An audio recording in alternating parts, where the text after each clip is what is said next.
Hey family, how are you? It caught us off guard. It's not fair. I do not like I don't like the way StreamYard does these countdowns. But anyway, listen, you guys, welcome to another week where we're going to talk about Collide. I think this is going to be one of the last sessions, and then I think I'm going to play a replay once a week of these different sessions. Hey Tam. Hey everyone that's jumping on. Let us know where you're watching from. I love each and every one of you. I am super excited about tonight's session. I get to, it's a lot of feedback. Let me see. We had, hold on, let me try and see if this is going to work. Hey family, we're having some, uh, okay, now it went away. Is Did it it go, better? is that better, you guys? Okay, I'm going to assume that it's better. So I'm super excited about our session tonight. Apostle Michelle Harding is a phenomenal person. Like, just oozes the love of God every time I get to be in her presence. She's so loving, so compassionate, so knowledgeable. And so I was super excited when she said yes um, about coming to Collide. Now people want to call me and I'm on live. Like I'm on live.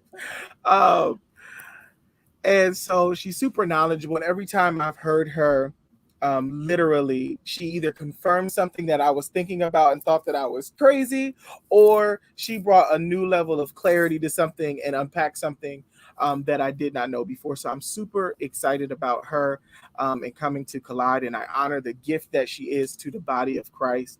And literally, what you see is what you get. So I'm going to allow her to introduce herself. Hi. So I want to say hi to those who shouted out to Michael and to Ken. Good night, everyone. It's good to see you. Excited to be here, and thank you for having me. I'm excited about Collide. I'm excited to be with you and with everyone in February. I'm really looking forward to it. So I am Michelle Harding, and I serve as the senior leader of Church of the King, a congregation located in Easton, Maryland. I do also travel ministering wherever the Lord would send me. It is an honor to serve his body in a multiplicity of ways and as much as he would allow. It is definitely a gift in my life to be able to be among my brothers and sisters from all over the country. It, it's just it's just such a beautiful grace and gift to be able to do that. I tend to function apostolically, prophetically. Even though I'm the senior leader of my church, I'm not much of a pastoral gift. I'm kind of like Timothy when Paul told him to do the work of the evangelist. I do the work of a pastor, but it's definitely not my greatest gift. But again, any way that I'm able to serve the body is a privilege. It is an honor and a blessing. So it's good to be here tonight. Thank you. Thank you so much for coming. So I'm going to start off with like the first question. And I've asked everyone this question. Um, when I asked you to come to Collide, I was super excited. I was like thinking about the sessions and I was like, identity. And I was taken back to the moment. I think this was like in 2020, the beginning of 2020. You taught a session with Apostle William Johnson about the ABCs of the New Covenant, and Mm. I instantly fell in love with you. And I think I met you one time before that, and I was like, "Oh, she got it! She got it!" um, and I was so not like surprised, but I was so excited because it's like, okay, somebody actually understands the way I think about scripture and actually was bold enough to vocalize it. I hear And that. so I loved even from the first time of me experiencing your ministry. And so when I came up with the topic for when I came up with the session for identity, I was like, I can't have anyone else teach this session besides Apostle Michelle Harding because of the way you walk the word, but you walk with Father while walking the word, and it works the entire room. So anyway, because I'm still feasting off of Defined, and we'll go into that in a little bit. But Okay. what are your expectations for Collide? Like, what are you expecting Father to do? Well, I think that the most important thing that I'm hoping for is that each of them, pardon me, let me turn my ringer off.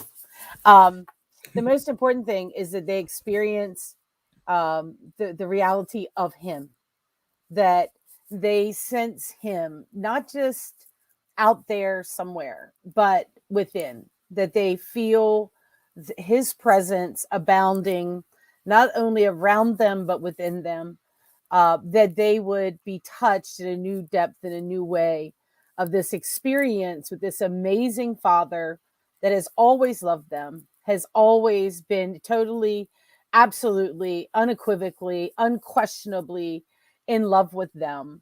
That any that come with any thought less than that would be shattered off of them.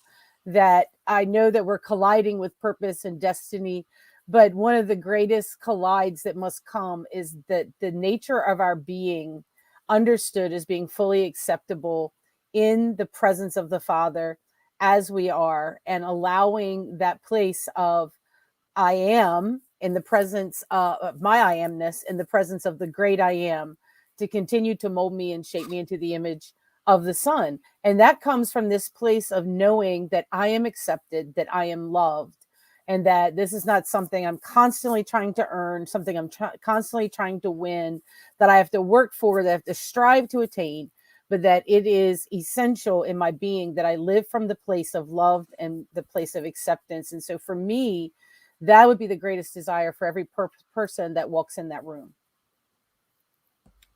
Whew, that is exactly what I wanted.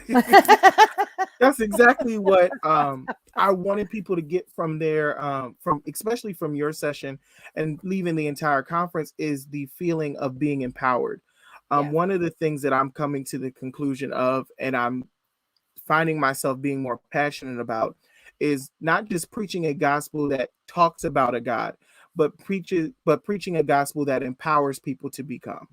Yes. And so anything that does not give us life and anything that does not empower us to become or to be, um, it's useless. And so yeah, I don't have any more comments about that. I just think that I just got goosebumps. I'm just so excited.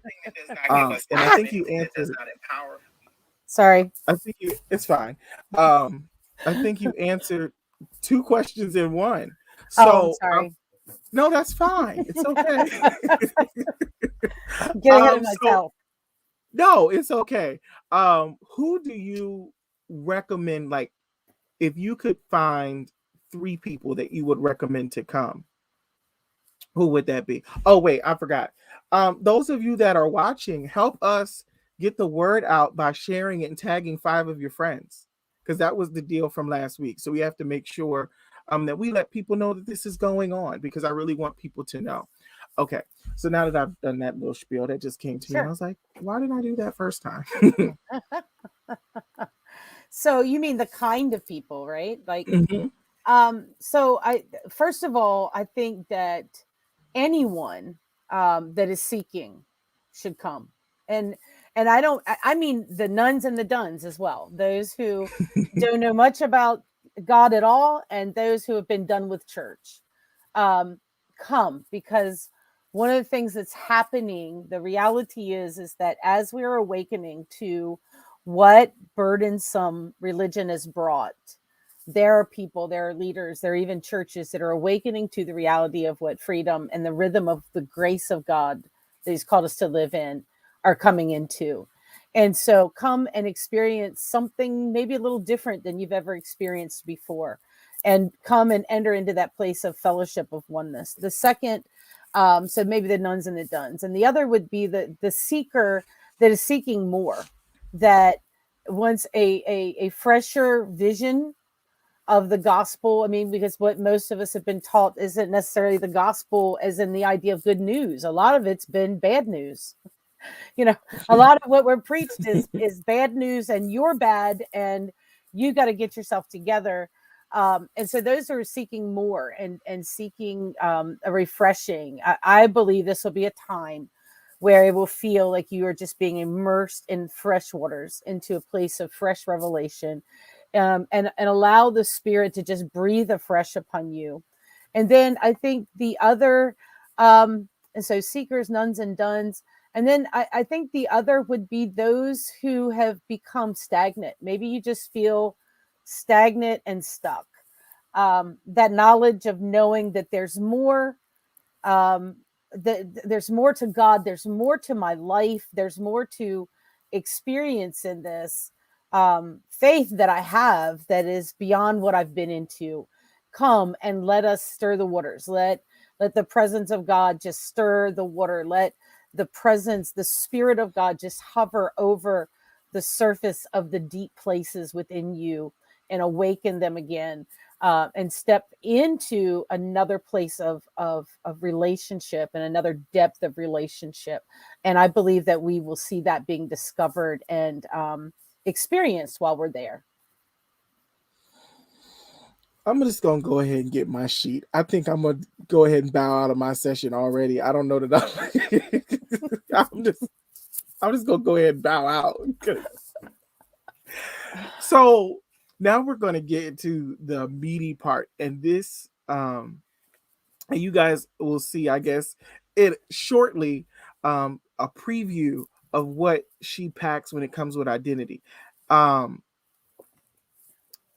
what are your thoughts about your session with unlocking identity? You kind of touched on this in the beginning, um, but for those that are just jumping on, what are your thoughts about that session, unlocking identity?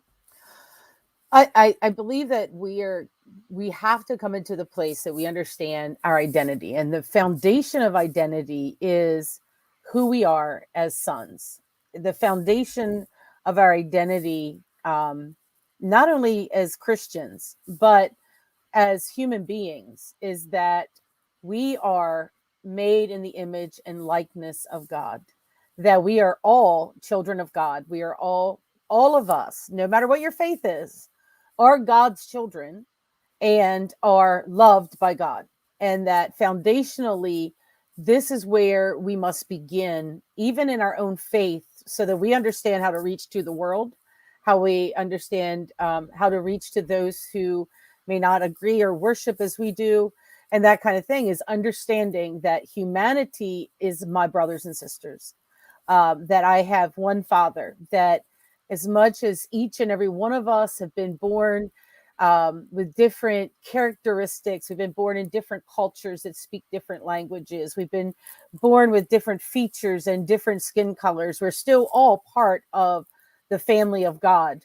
And that what we as believers, as those who have come to be awakened through the knowledge and the revelation of Jesus Christ's sonship, what we believe is that now we've been awakened to who we were always meant to be, who humanity was always meant to be, that as he is, meaning Jesus, so are we.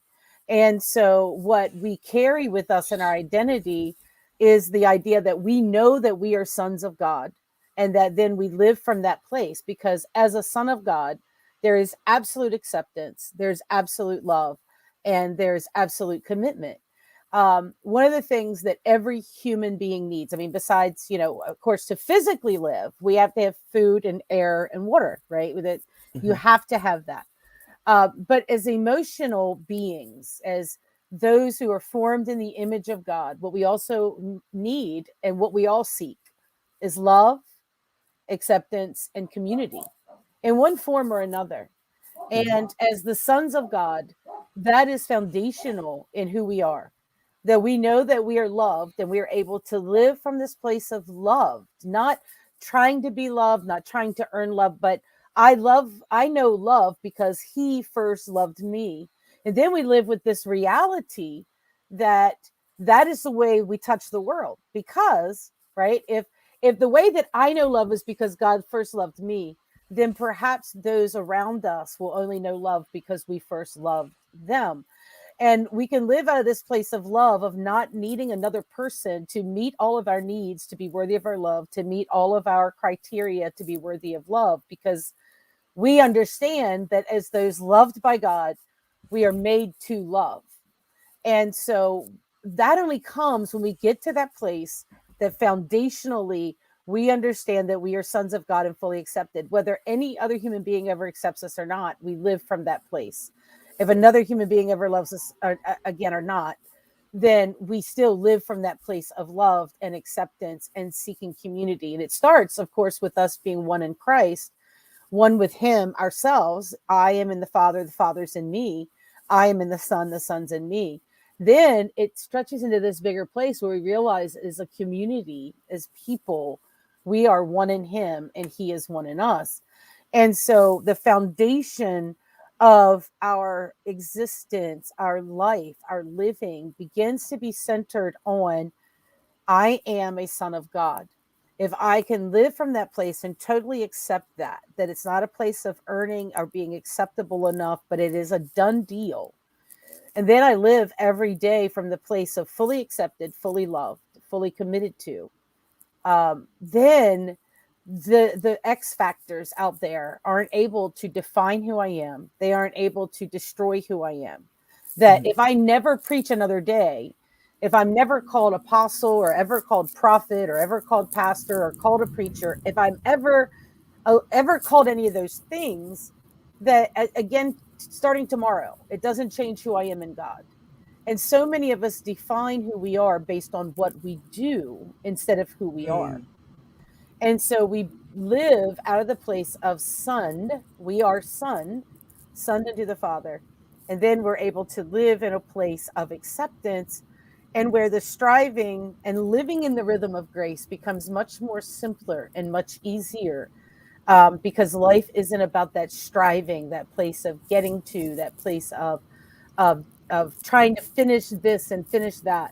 But we live out of sonship, and everything else emerges out of that. That's what Jesus demonstrates for us. Jesus demonstrated for us that everything came from his place of sonship. Um, Before he was ever called Messiah, before he was ever called prophet, before anything starts in the actual Gospels, we see that the Father says, "This is my Son, in whom I am well pleased." And then he merges in this place is where then he goes, he faces the enemy, he launches his ministry, and everything that he does, he tells us, is done only because he's seen the Father do it or he hears the Father do it, because as a son he's come to know the Father. And so for us, if we come into a place that we live as sons, fully accepted, fully loved, fully committed to, then life just becomes a little bit easier. And we tend to live from a place of more compassion and more empathy and more grace because we are so secure in our identity as sons. Whew. Listen, this identity session is bananas. Bananas. This is on live, and I'm gonna be honest. Her in person and on live are two different people. It's two different experiences. Like you have to experience this sitting in the room. Um, I'll go back to define. We were in the room, and I can't remember what it was because I don't remember the session. I only remember one thing. I remember you did an activation in the room and you said, go find somebody and pray for them. And you activated us in sonship. Mm-hmm. And you started working the room. And I was praying for somebody. I turned around and then there you were.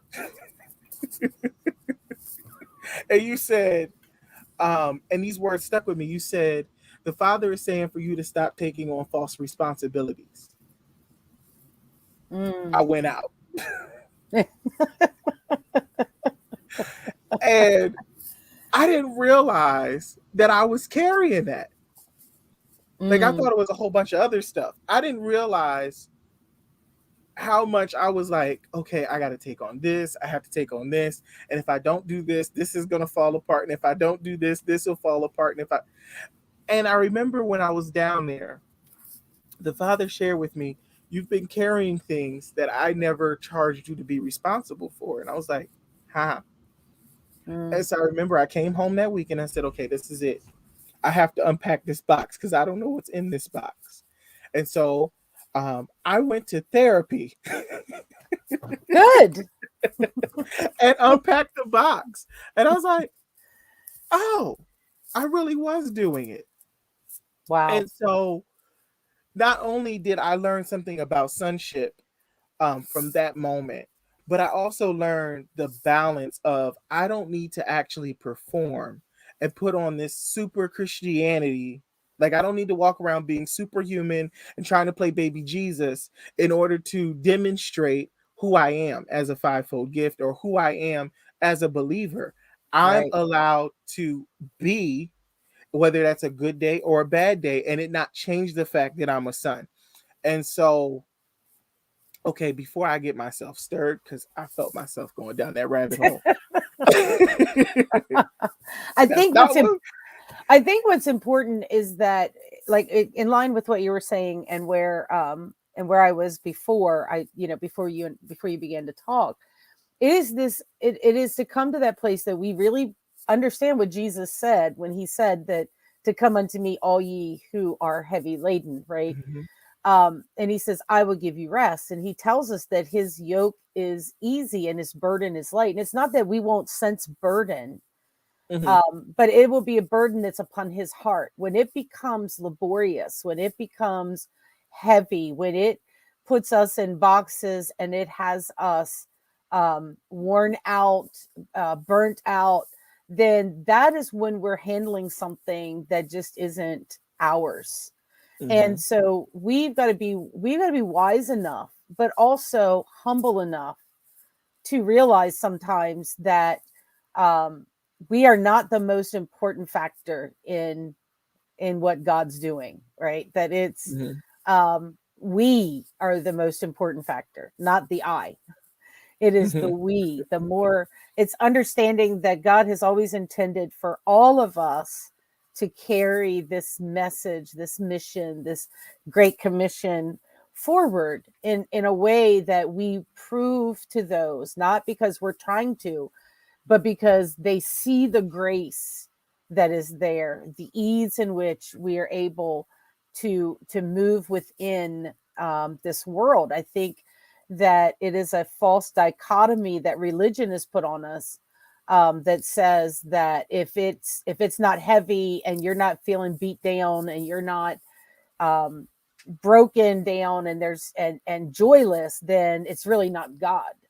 But mhm, I think that we've watched a lot of movies through the years, you know, of images of Jesus where he's very solemn and even almost a dark character in some of the movies, like Jesus of Nazareth and some of those older ones. But I believe he was filled with joy doing the Father's work, that it was a joy for him to be around people. It was a joy for him to gather children at his side. And so for us, even giving into the kingdom is to be something that is joyful and um, not easy, but should come from a place of ease within us, that we are actually putting people at ease and not disturbing them, that we're actually not wearing ourselves out and becoming traumatized by doing the work of the kingdom.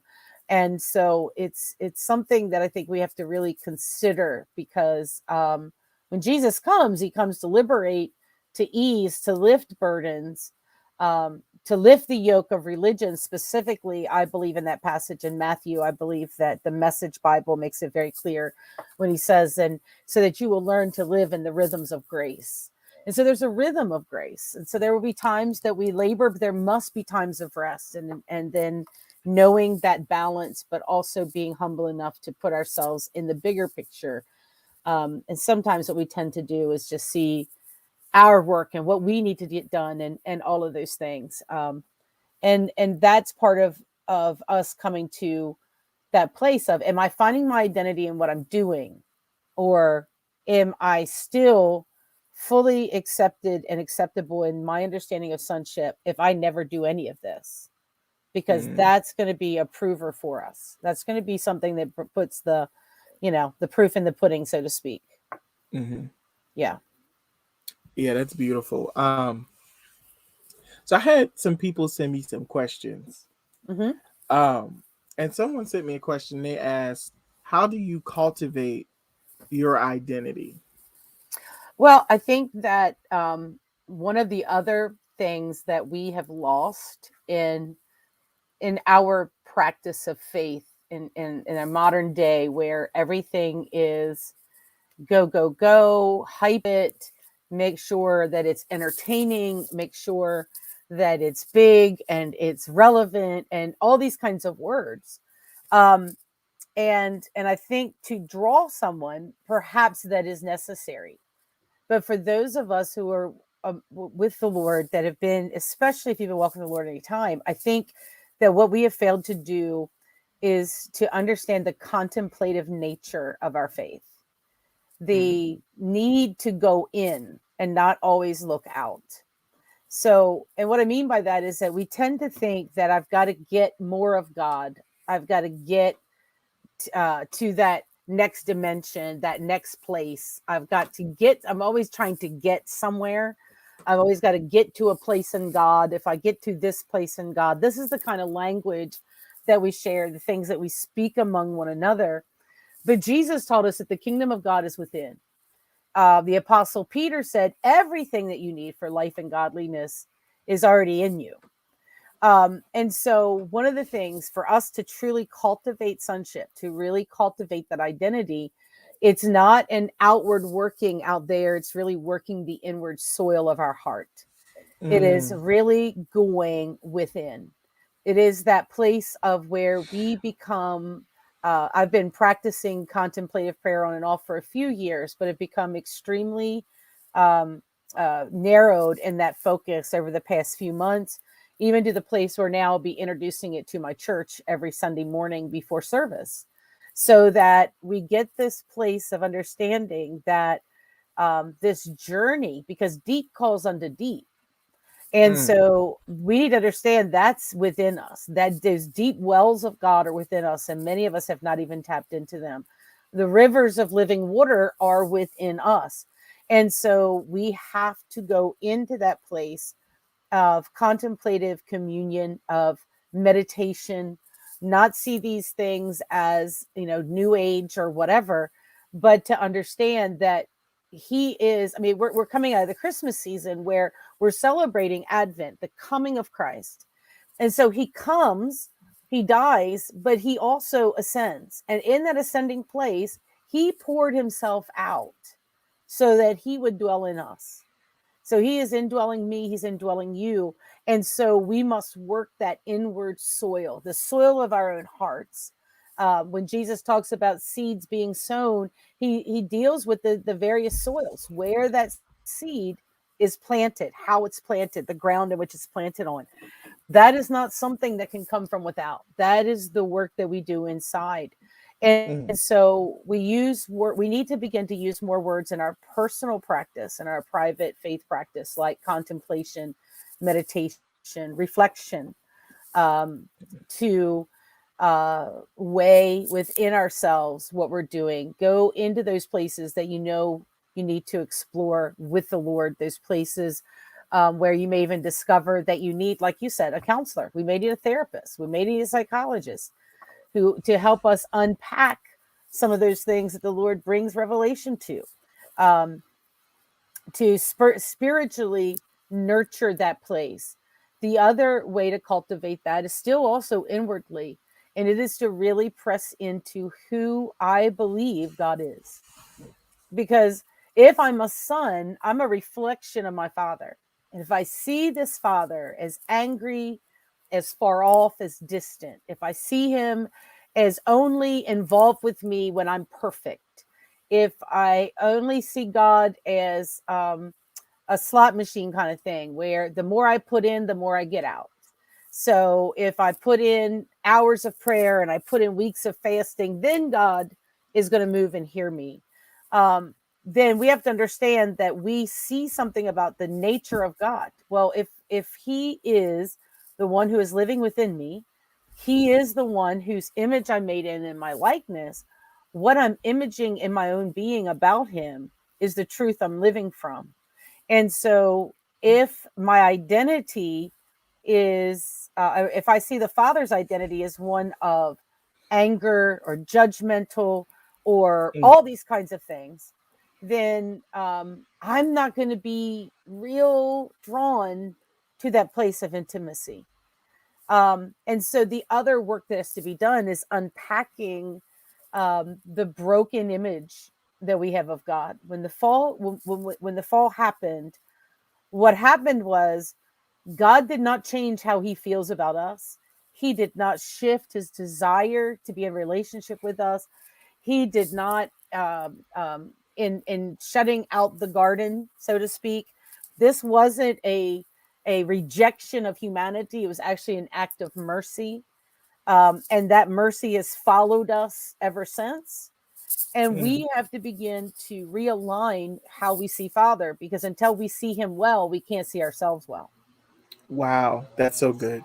So that's the other thing. There is this intimate journey within of relationship that we must take on. The second thing is to really truly unpack how we see Father, because if there's anything that you and I believe about God that we don't see in Jesus, then we have to extrapolate that and replace it with how we see Jesus, period.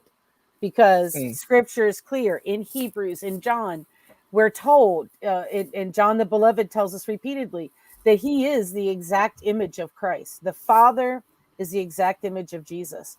They're not two different beings with two different purposes or two different ideals. And so we have to merge this where we don't see Jesus as the big brother who kind of shields us from the angry father, but to understand that the Father and the Son are exactly the same. They're exactly as he is. And so as we pull that out, then we're able to be more assured in our sonship and who he is. Because um, if he is truly a good father, which I believe he is, which I absolutely believe he is, then I can believe that I'm a good son. But if I believe he's an angry God, then it's okay for me to be angry. And it's okay for me to not like certain people because maybe God doesn't like certain people. And maybe it's okay for me to hate this one because God says he hates this. So there's some things we've got to work on, and that's a journey that's required inwardly as much as it is an outward one. Mm. Y'all all right? I know that was a lot. That was a lot. Um, because I think for many people, especially these last 2 years, dealing with the pandemic and everything, it's caused people to have to unlearn what they've learned Mm-hmm. and then relearn a whole new version of God.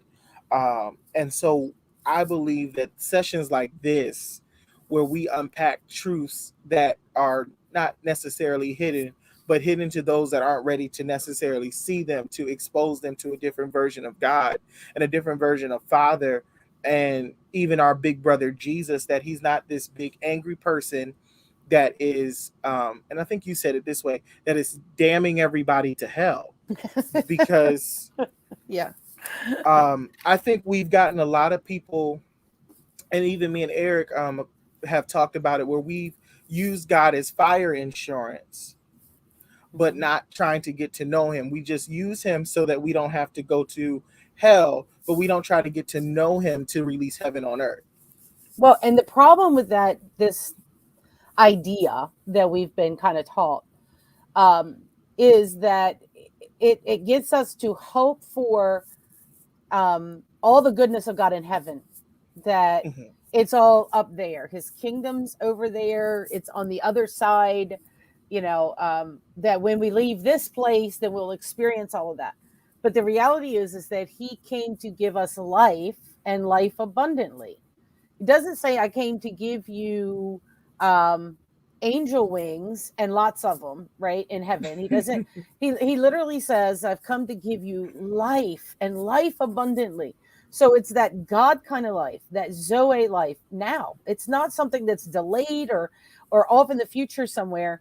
But what we have focused on, what we've taught people to focus on, is sin management, like how to manage my sin, how to manage my badness, how to be churchy, how to live up to pastoral pastor expectation, my leader's expectations. But what we've taught very little on is how to live an authentic Christ-like life, and how to live that in a place of freedom, in a place of liberation. And that doesn't mean we're lawless. It doesn't mean that we don't have convictions. That's not what that means at all. But one of the things that we have to understand that we were made for was to live out this life that God created for us.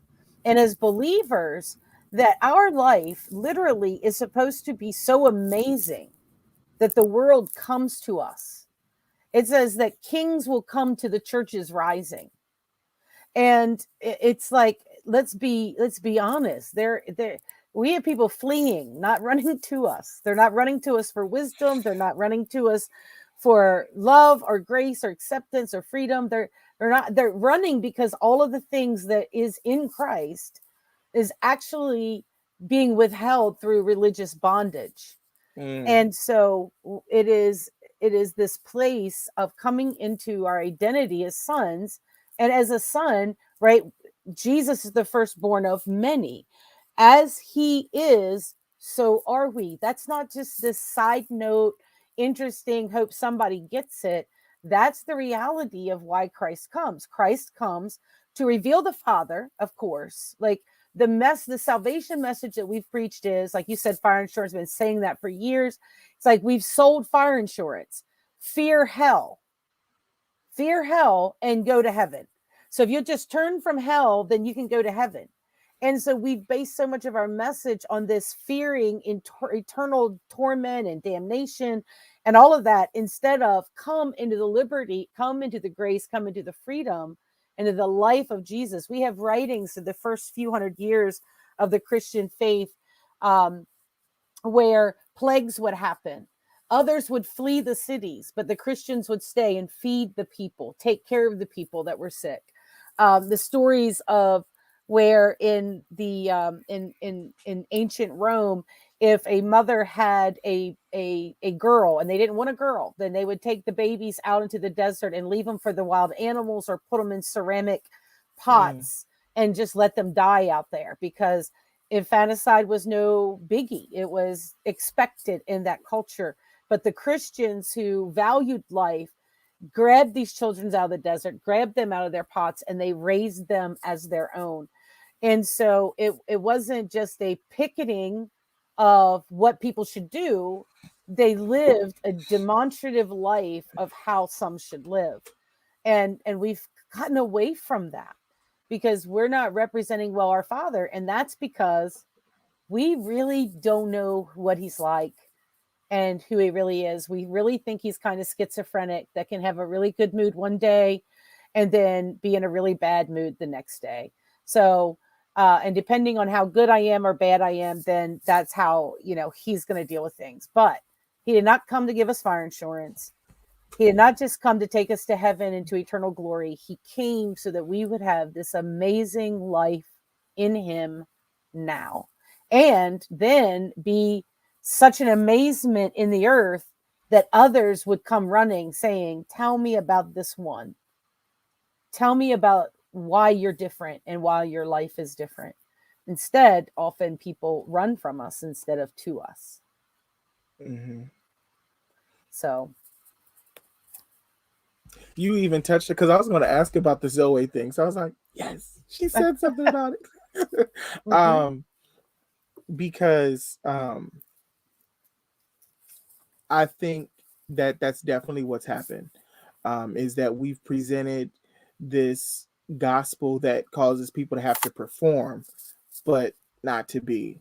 And so I love that the way that you explain it and the way that you teach it makes it it's It's advanced enough for the advanced people or the deep people to be able to like, oh, that's different. But it's simplistic enough that even the 3-year-old in the room can understand it and grab the concept. Um, which is what I love about how Jesus actually taught in the scriptures. Mm-hmm. He taught it so that everybody in the room would be able to understand it. The other thing that just came into my mind while you were talking um, was that because we've based our um, beliefs on performance, the story that came to my mind was the men with many talents. The one had the one talent and he took and hid it in the dirt. The one had 3 talents, he multiplied it. The one had 5 talents and he multiplied it. What would you say to the person that would have maybe one talent that's very unique? They may not see it commonly expressed or commonly experienced. um, I'll use prophets as an example. There's some prophets that are audible, but then there's other prophets that are dancers. But there may be a prophet that, I don't know, bakes bread and writes prophetic words with their bread, but that's not like a quote unquote biblical or common expression of like their gifting or how God functions with them. What would you say to that person? Well, I think that for us, the challenge, it sometimes, because what I like about that is that those who had 3 or 5, as long as they used them, more was given. And I think that what happens is that because we tend to be, um, and I think that we have to go back a little bit and say that this starts out of a very westernized mindset, of achievement and approval. That I don't think that most believers understand that what they value more than anything is really the American dream and not Mm, really the Christian principles of what Jesus taught us on the Sermon on the Mount, specifically in the Beatitudes. I think that we're chasing more of an American dream, an Americanized vision, where we value independence really more than freedom. Um, and I say it this way: independence is where you can't touch my rights, that my right is the most important thing, where freedom is not really freedom until all are free. And so we mm, sometimes think that we have these Christianized values because they're Americanized, but they're not. And I'm sure that there are people who may listen to this that aren't American, but what happens is America tends to export a lot of her stuff, not just her physical goods, but also her spiritual, emotional, and mental goods. And so that mm-hmm, ends up being out there. And so this idea of the harder you work, the more you get, it's kind of entrenched in us culturally as well as anything else. And mm-hmm, so we have to extrapolate that out of the gospel, meaning it has to be removed from our understanding of what Jesus's purpose is in coming and presenting the gospel, because he's the blueprint, right? He is who we are being formed in the image of. He is who the church is to look like. Like the church literally is to be a theophany of Jesus. Like we look for theophanies in the Bible and we say, oh, there's one where Jesus appeared there. But you and I, as the church, are the theophany of Jesus. We are literally the mm, hands and feet, the presence, the face, the smile, the heart of Jesus present in the earth. And so we have to rid ourselves of this mindset that the greater my performance, the greater I'll be. The more success that I will ever have is going to be based on how hard I work today. That isn't the way Jesus's kingdom works. It's just not the way that it works. And so for those, if you have one, don't be tempted by a culturalized, colonialized mindset that says, oh, my simple gift isn't important to Jesus. Because what I'd remind you of is that it was the widow's mite that got Jesus's attention with all of the giving that was going on in the temple. It was the simplest mite because it was given with a different heart and him understanding where she was and the place of her own need and the place of her own poverty and giving that, and said it was the greatest gift given. And so for us, Don't allow. So for those of you who feel like you only have one talent, which I don't believe that, you're made in the image of God, so you have many. But the problem is you don't trust you, and you've probably Mm, been told over and over again you didn't qualify, or that you weren't enough, or that that wasn't a good enough gift, or it wasn't needed here, or whatever. Because we like the big names and the big moves, and we like the big stars, and we like the big performances, we think the little things are insignificant. The problem is that if I'm the one only holding the one thing that looks insignificant, then I may never sow that very gift that is needed into my church, into my family, into my friendships, into my community, and will never have all that we're supposed to, because fear caused you to withhold that, while Jesus is looking at it as precious. And you have no idea what that little thing, which I know I'm kind of pulling it out of the context of the talents, but I like to look full at the fullness of scripture. Jesus tells us it's the faith of a mustard seed, which is one of the smallest seeds out there, that will grow into that will move mountains. He tells us that the kingdom is like a mustard seed that will eventually outgrow it all. And so it's important that whether we have 1 or 10 or 10,000, that we are just faithful stewards over that, but not allow fear or other people's perspectives, beliefs, or even our own wrong beliefs to cause us to not sow what is in our hands to sow. mm. I hope that helped you. I hope that helped somebody anyway. Actually, it did help a couple of people because I was like, Good. why do I feel this question just bubbling? It's bothering me. Let me just ask it. Yeah. um, because I think that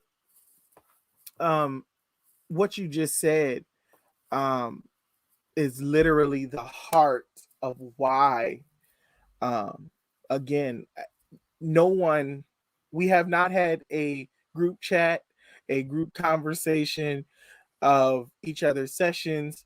Um, but it's like I'm looking at this as the person that was like, okay, God, this is bigger than me. Whatever you want to do, I'm going to go with it. But to see the synergy already, and we haven't even sat in the same room, we haven't sat down at the same tables. We're all coming from different areas, all different areas. Nobody, there's no more than 2 or 3 people that are in the same town coming to speak at this conference, and I tried to keep it balanced. I know that there are so many gifts that can offer so much, and I wanted to do something different this time. I didn't want it to be um, the average conference. I wanted them to leave with questions answered. I wanted them to leave empowered. Um, I don't have words. This happens to me every week. I think I'm gonna have to write a script because it's like I'm sitting here and I'm just dumbfounded at what God's already doing just with the lives. And then it's like I'm like, oh, I just want to sit and be just to be a fly on the wall and just sit in the back and just enjoy it. Like I don't even want to teach now. I'm just like, I just want to sit and receive. Um, because it's so beautiful. Now I'm gonna be honest, Apostle Michelle. I did try to find a clip of you, like Uh-huh. live in person, but I don't know how you do it, but you hit them all. You Well, hit them all. I was it's like, where are they? They're all on live. I don't want a live clip. I want an actual in-person clip. well, Um, it was like it's like the craziest things seem to happen with me, because like even at the prayer intensive, they forgot to turn the video on. Stuff like that oh happens my all God, the they did time. forget. They forgot to Yeah. turn the video Yep. on. Yep. Oh, I was looking forward to watching that replay. I'm so sad. Listen, I And wanted to watch it too because I had my own experience in the middle of teaching that. and you So know I what? wanted to see it. But And the funny thing yeah. was, I was actually going to record a clip at prayer intensive, but then I was like, oh wait, I don't have to Yeah. record because they're recording. And while I was trying to push record, so let's talk about the prayer intensive. So we were at the prayer intensive, and I was sitting right in front of the podium. And I don't know, we didn't get to pick our seats. We had assigned seats. And so I was like, okay, this is different. I'm sitting like right in the front, like boom, podium's here, I'm here. I was like, oh, this is a setup. Oh, yes. And so I was sitting and I was trying to push record. And next thing I knew, you were like, Justin, I need you to come here and demonstrate something. And you did this, the chair demonstration. But you use people to express God's love and how we've made this image where every time we mess up, God turns around. And somebody was um, doing a ordination thing, and I never saw this in the scripture until like I looked for it. And the question was, what was the first thing God did after their sin? Like, what was the first thing that He did after He messed up? And I looked, and the first thing I saw was He made them close, and I was like, oh my God, Apostle Michelle's session. It was just like I was frozen. I was like, wait, He didn't just kick them out? No, He gave them clothes. And so that session was like, I couldn't even take notes. It wasn't fair because I got set up. I got pulled into the demonstration for like half the lesson. Yes, And you did. then when I sat down, I think I was so drunk that I had left the room.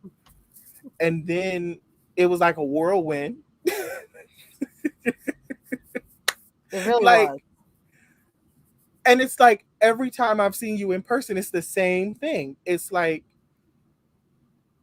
you get up and you teach, and it's like it's so calm and you don't expect it. And it's like a quiet storm, and it's like boom. And you're like, what happened? You don't expect it. So this time there'll be a clip because we have virtual registrants. So I have to make sure I record it for the virtual people.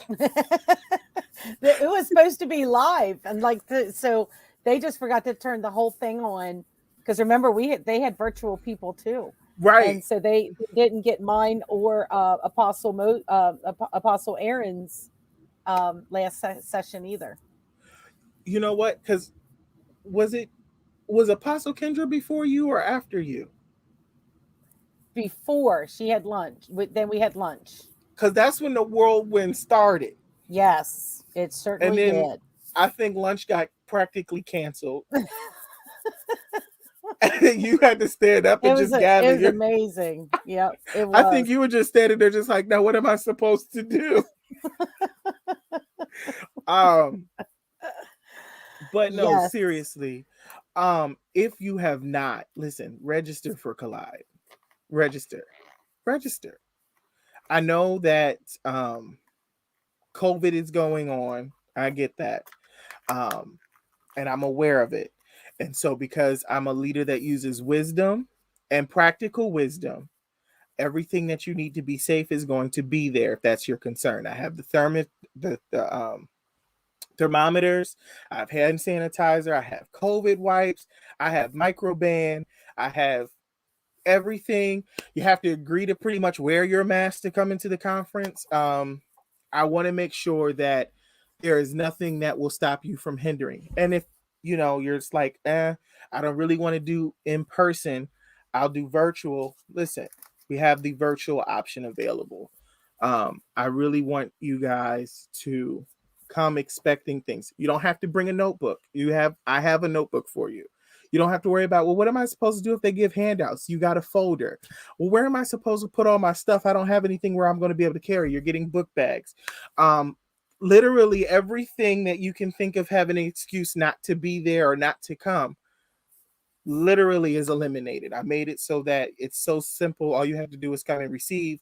You don't even have to worry about your snotty tissues because I found the ones that kill germs. I don't know how they made those, but I was like, oh, we're gonna get those. So you don't even have to worry about, well, Sister Sue is over there purging and I don't want to get I don't want to get the vid. You don't have to worry about it because I got the ones that kill the germs um with the tissue. So literally I'm taking every precaution to make sure that you guys are safe.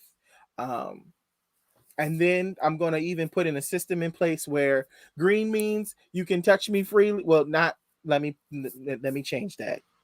Let me change that because I thought about that when that came out. It was like No. If you green means you can hug, high five, and whatnot freely. Yellow means, hey, please respect my boundaries. Ask me 6 feet, please. Thank you. Red means, I want my 6 feet. Don't touch me. Don't touch me.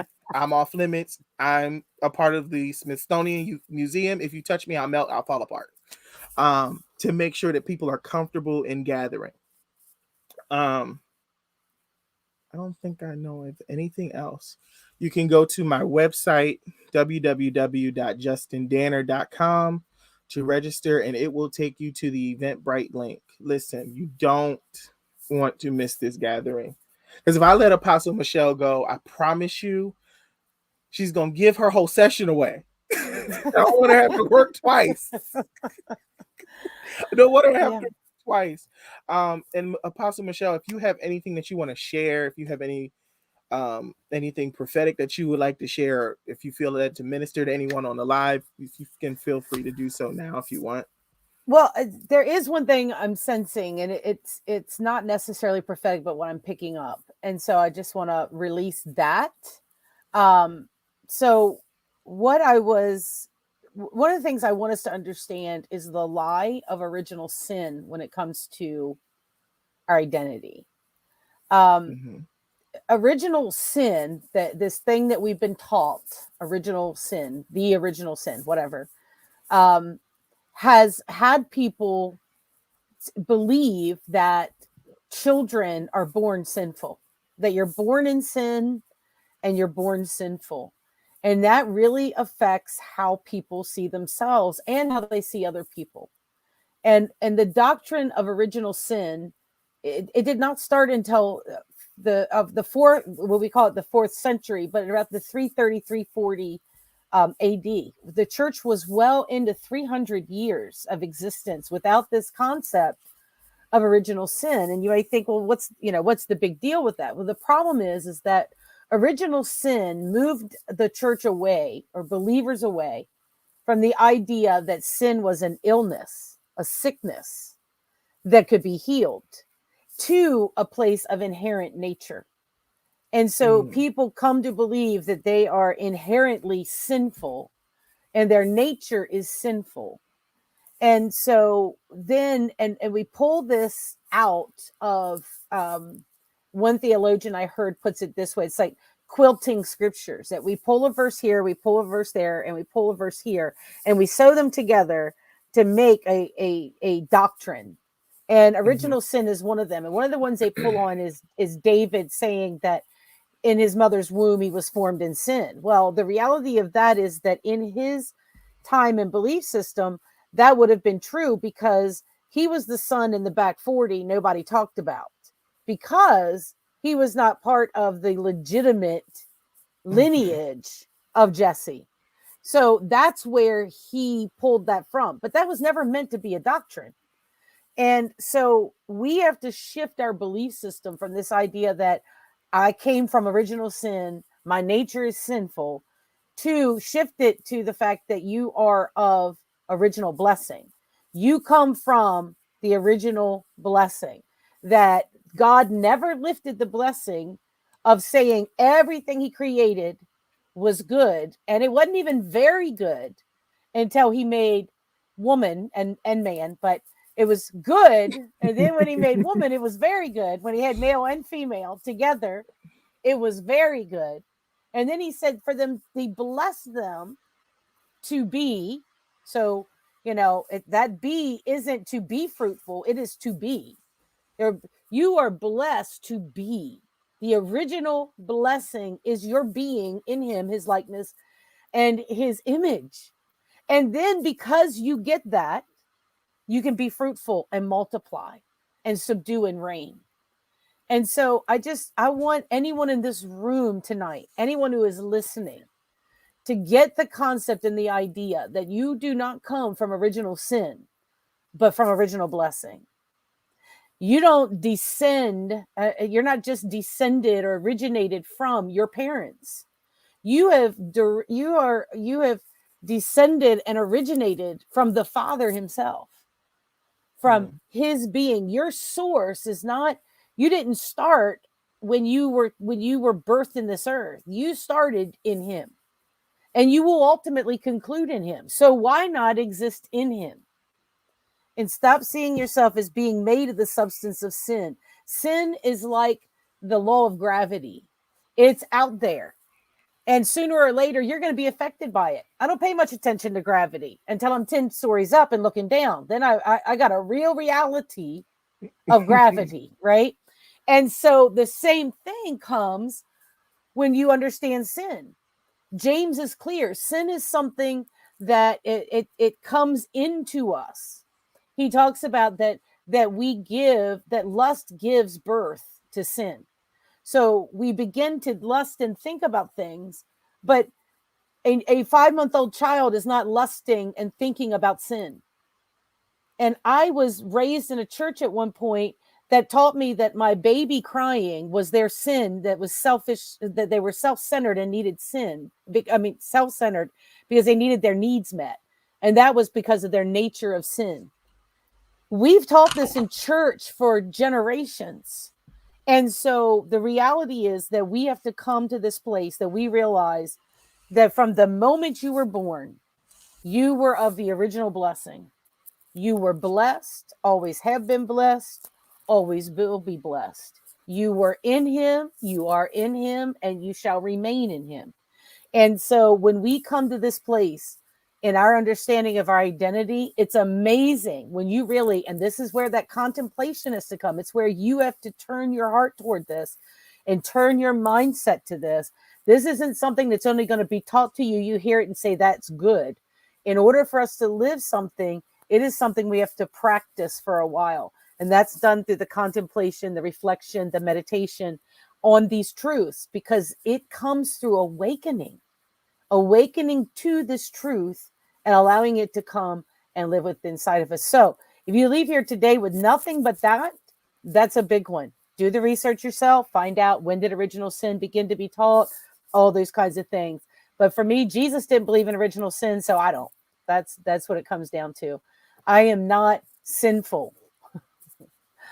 I am a child of God that may miss the mark on occasion. But when I know that I'm loved out of love, I won't miss the mark deliberately. Right? Like I tell people all the time, I'm married to my husband. It'll be 41 years this February. Oh wow! Uh, Congratulations. 41, excuse me, 31. Oh, Forgive me. 31 years. I don't know what I'm talking about with the 41. Anyway, maybe, but 31 years. And I have not been a cheater or an adulteress or left him, not because I made vows and kept rules, but because I loved him. I stayed faithful because I loved him. If we in the church would get the reality that the more we love God, the more faithful we will be, that it's not the rules that keep us, because every person that goes to the altar makes those same promises, but they don't all keep them.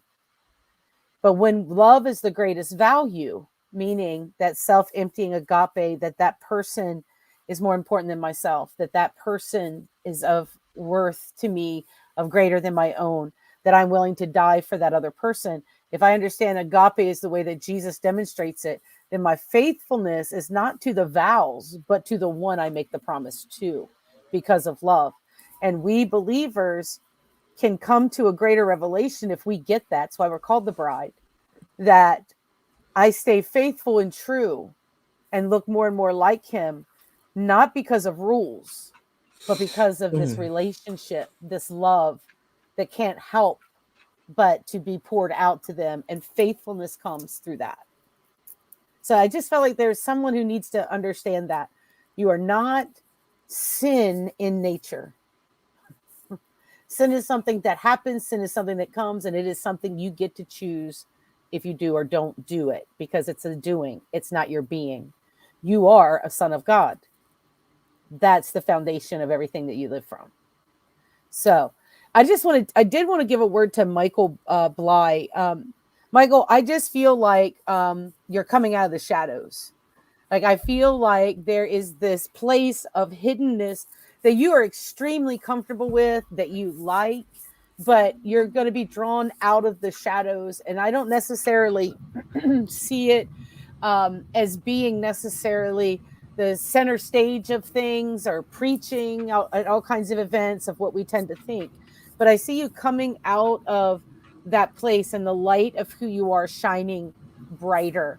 That the people around you that you have spotlighted and shown the spotlight on are going to continue to shine that spotlight now back on you.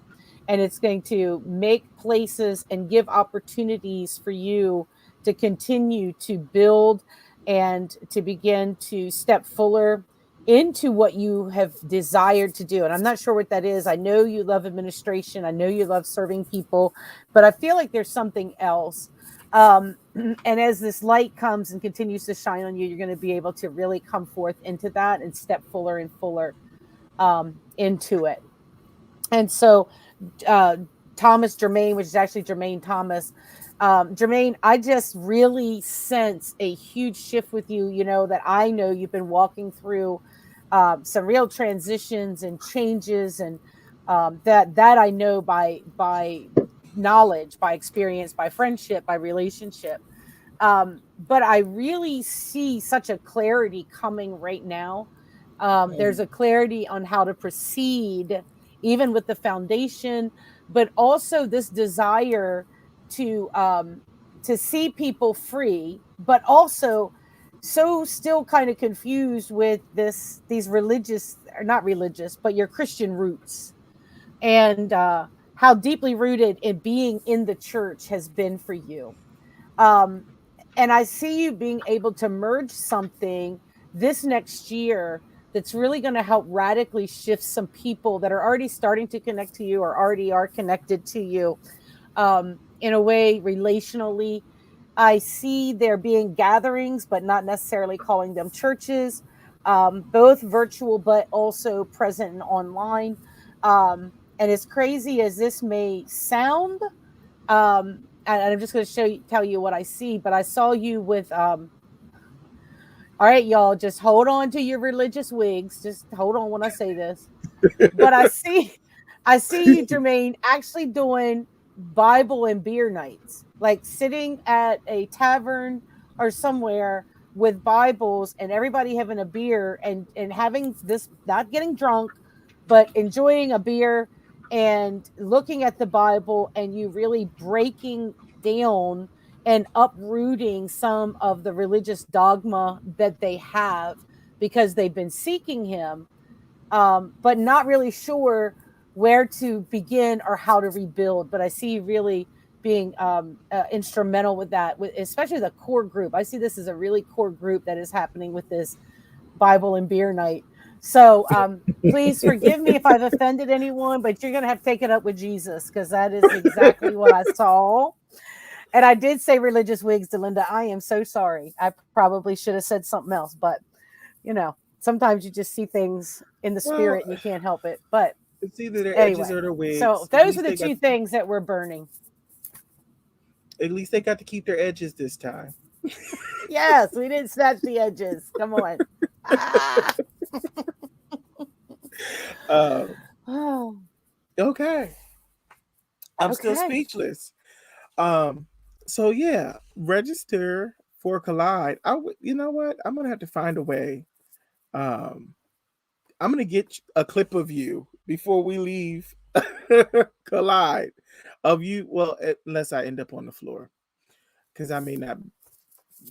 Yeah, I don't know. Ah.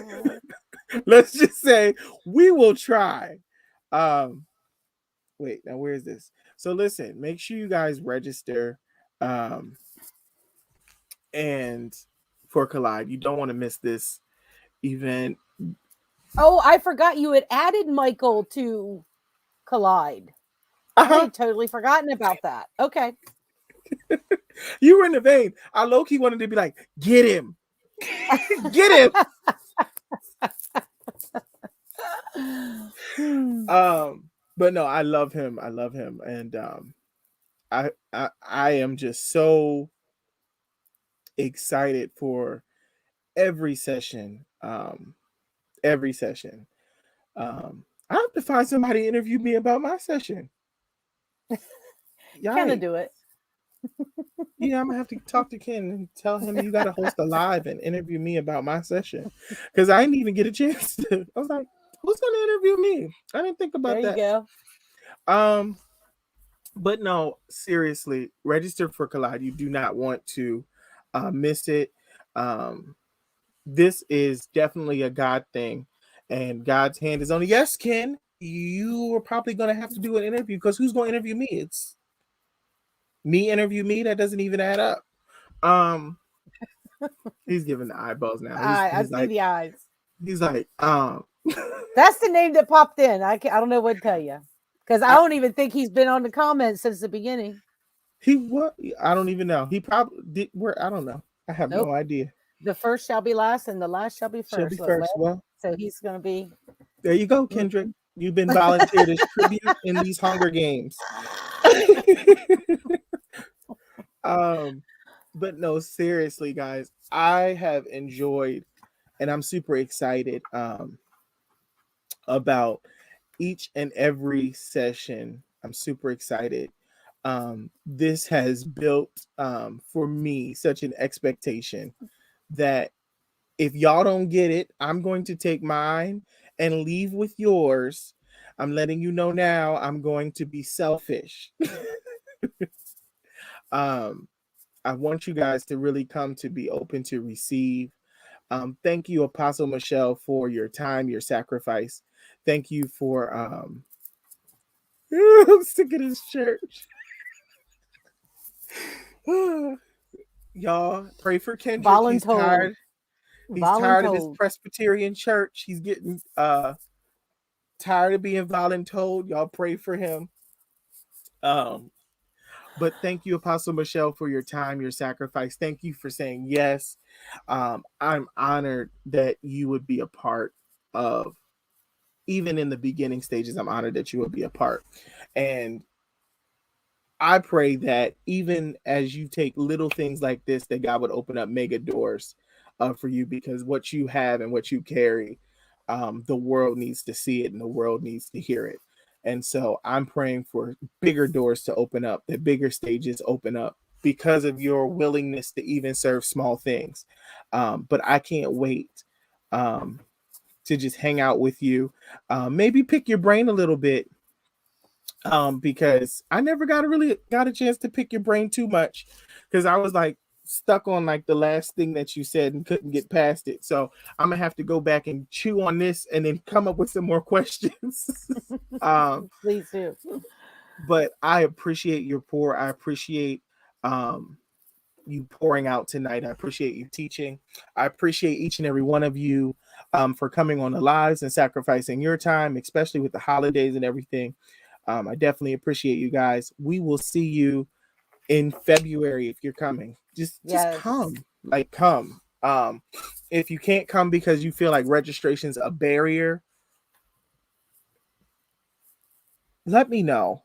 Like this is literally not a thing for glitz or glamour or money. Like let me know. I believe in investing in people and sowing into people because it was done for me. And so because it was done for me and it was freely given to me, I can't just necessarily just hog it all up and say I'm not going to freely give it back.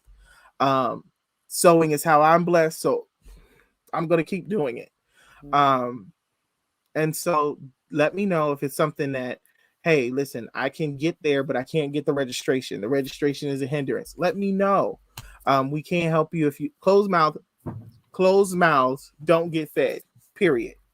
You don't say something, we don't know anything. Yes, we're prophets. Yes, there's some of us that don't hear that are apostles. We see, we hear, we do all of that. But I'm resolved in my sonship enough that I'm not going to go pry in the spirit to try to figure out your business when you have a mouth and fingers and you can type. I'm not doing it. um, Okay. but I love each and every one of you. Thank you for tuning in. Thank you again, Apostle Michelle. I love you all. And you guys have a good night. Good night. Thanks for joining. Love you guys. Hope to see you in February. Take care.